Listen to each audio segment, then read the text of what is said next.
I wonder if I could use the same technology that's been used in facial recognition to recognize drums. So I tried it and surprisingly it worked. So I woke up one night this week with an idea of how I could do something in this bit of software, this track DNA that I was doing. Because one of the frustrations that I've had is that if you drag a loop in and you work with a loop, you can splice it up and you cut it into pieces, but you can't ever really get the pattern.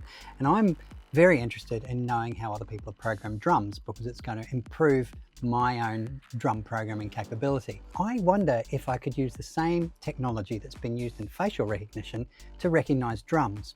So I tried it and surprisingly it worked. So what I did is I used a neural network and I gave it 1,300 different copies of drums. So there was like a couple of hundred snares and some same number of kicks and hi-hats and claps and everything like that. And I taught this how to recognize what a kick drum looked like and what a snare drum looked like. And then I gave it a loop and got it to break it up and see if it could generate me a MIDI pattern. I've got a much more detailed breakdown on YouTube. If you want to have a look, there's like a 6 or 7 minute overview of how the technology works. But basically you drag a loop in and then you cut it up the same way as what you would do with something like Recycle here. Now I tried it with breakbeat because breakbeat's really hard. Lots of little bits of drums everywhere and it's going at like 170 BPM. So I knew it was going to be difficult. So this was an example loop that I started with. Got it to analyze it. I sent it up to a cloud-based GPU. It's like a $15,000 GPU, which processed this in the background, offloaded it all up there, and it came back with a pattern, and it even allocated it to my own drum kit.